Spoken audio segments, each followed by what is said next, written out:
What is up, guys? These are 5 things I hate about the V8 swap.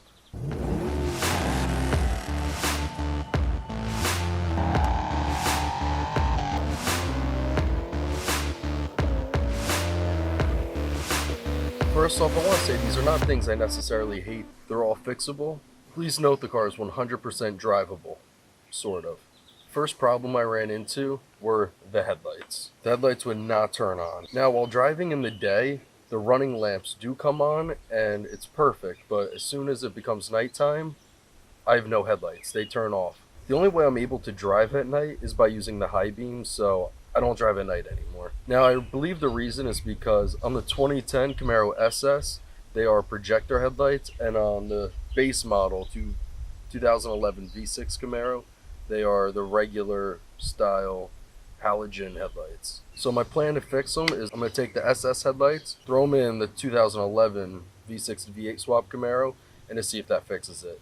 If not, then I'm going to have to take apart the wire harness and just get normal lights working. The next thing I hate about the car is there is no bass in the music. I mean, nothing. Now, it bothers me every time I get in the car. The V8, the donor car, that has the Camaro premium sound, and this car did not come with premium sound. So I don't know if the wire connections are different. My plan to fix this is I'm going to take the speakers out of the donor car, throw them in this car, and if that doesn't work, I'm going to get a new head unit. I want a new head unit anyway. I want to have the touchscreen wireless Apple CarPlay. It's really not going to cost me any additional money that I wouldn't have already spent, and I'll keep you updated if this fixes it. Now, this next thing I hate, it's a weird problem. Don't know why it happens, but about 1% of the time when I drive between 1800 and 2000 RPMs, the car will do a little hiccup. I have a complete loss of power for a split second and then runs like nothing ever happened. I plugged in HP tuners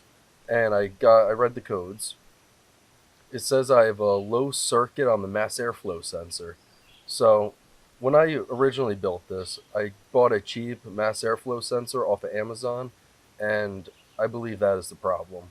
So I already ordered a brand new OEM mass airflow sensor. I'm going to throw that in, and I'm hoping that clears up and fixes the problem. I'll also keep you updated if the problem persists. On to number 4. This isn't something I really hate, it's more of an annoyance.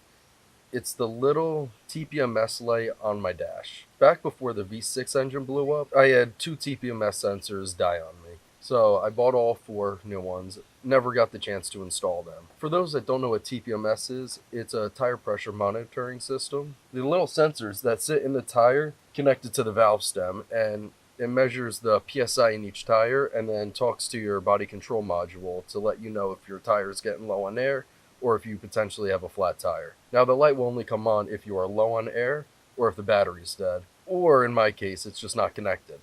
When I get all new tires installed, I'm gonna install my new TPMS sensors, have the dealership relearn it to the BCM, and we'll be good to go. Before I mention the number 1 thing I hate about the swap, please like or subscribe down below if you are enjoying the video. On to the number 1 thing I absolutely cannot stand about this swap: not having air conditioning.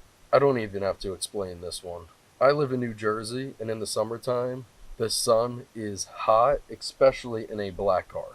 Now, when I built this car, I bought all new AC components, so everything should be working properly. I just gotta run over to AutoZone, pick up one of their vacuum pumps and some refrigerant, vacuum out the lines, put in the refrigerant, and hopefully, I will have a nice, cool AC. If you guys want, I could do a video on that. Planning on doing it extremely soon because I am so tired of driving with the windows down. Now, number 6, a little bonus number 6 thing I hate about this car is when the donor car got into an accident, the airbags went off. When I moved all the V8 modules into the V6 car, I'm still getting an airbag light error. I don't believe you have to swap that module in order to get the car to start. So what I'm going to do is I'm going to take out the old airbag module. Now, it's not the actual airbag, it's a little module in the center console.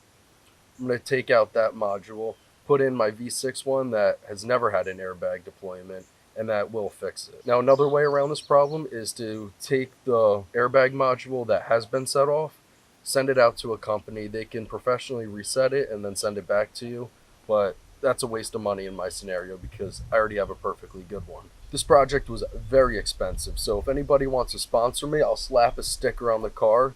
Drop a comment down below. Send me an email right here. If you found this video helpful at all, please let me know by leaving a like down below, or comment something if I skipped over something, or if you want me to answer another question. If you have a fun video idea, something you want me to do, also let me know. Here's my Instagram. You could just DM me here, and if it's a good video idea, I'll do the video idea. I need video ideas. Peace.